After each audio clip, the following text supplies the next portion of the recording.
रामा बहुत बढ़िया, क्या बात है।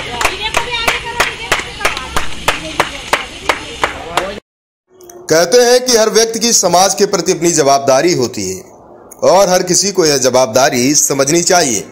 इंदौर के आसरा निसक्तजन वेलफेयर सोसाइटी में ऐसे 30 बच्चे रहते हैं जो उम्र के साथ तो बड़े हो गए हैं पर दिमागी रूप से अभी भी विकसित नहीं हो पाए हैं। इनका जिम्मा संभाल रहे हैं दीपक फडणवीस। दीपक 2008 से ऐसे बच्चों की देखभाल का काम कर रहे हैं जो कि उम्र के साथ बड़े तो हो गए हैं पर दिमागी रूप से विकसित नहीं हो पाए हैं। ऐसे बच्चों की देखभाल और इनके लिए कुछ कर गुजरने का दीपक का सपना ऐसा था कि इसके लिए उन्होंने अपनी जॉब छोड़ दी। इस पूरे संबंध में दीपक बताते हैं कि 2008 से मैं इन बच्चों के लिए पूरी तरह से समर्पित होकर काम कर रहा हूं।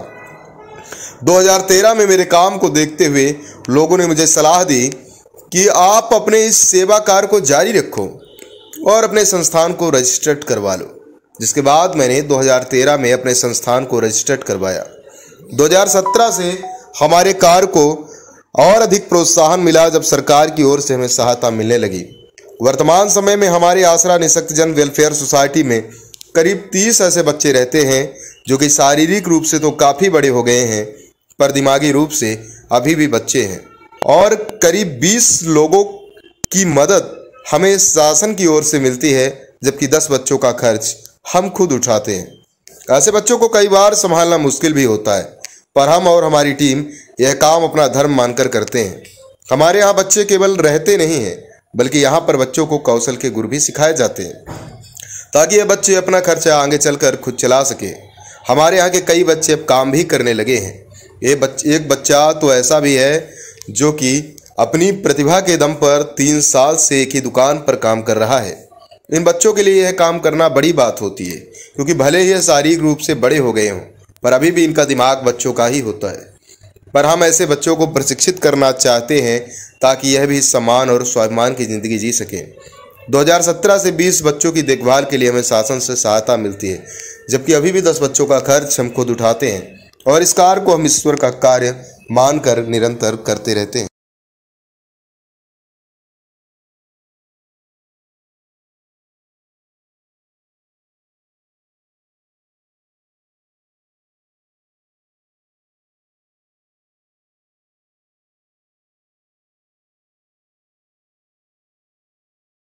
किया जा रहा है ये मानसिक दिव्यांग बच्चों का काम हम 2013 से पहले से कर रहे हैं जी। ये 2008 से ये हम कर रहे हैं और 2013 में हमने इस संस्था का रजिस्ट्रेशन किया है और उसके बाद से हम ये सेवा करते आ रहे हैं। उसके बाद 2017 में हमने दिल्ली में अप्लाई किया था घरौंदा प्रोजेक्ट के लिए जो कि उनको मिल गया।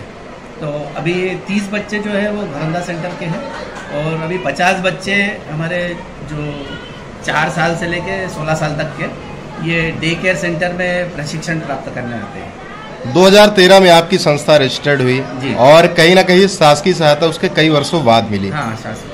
तो कैसे ये पूरा का सेवा कार्य चल पाया और अभी भी शायद क्षमता से अधिक बच्चे ही आपके पास हैं? जी जी, उसके बारे में बताइएगा। हाँ, ये जब हमने संस्था शुरू की थी तब हमने डोनेशन पे शुरू की थी पर डोनेशन भी रेगुलर हमको कहीं मिला नहीं। ये तो हम स्वयं अपने इससे ही चलाई।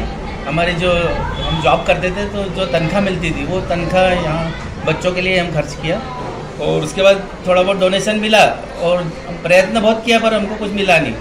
फिर बाद में हमको ये घरौंदा प्रोजेक्ट मिला तो उससे हमारा थोड़ा काम आसान हुआ।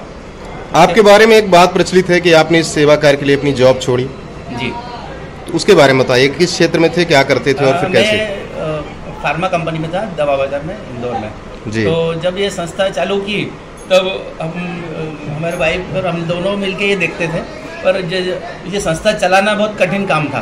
तो हमने सोचा कि क्यों ना हम एक जॉब कर ले। तो इनको जॉब गवर्नमेंट का मिल गया। तो फिर मैंने कहा हमारा तो प्राइवेट जॉब है तो प्राइवेट में इतना तो तनख्वाह मिलेगी नहीं, तो उस तनख्वाह से और डोनेशन से दोनों मिला के हमने ये संस्था चलाई।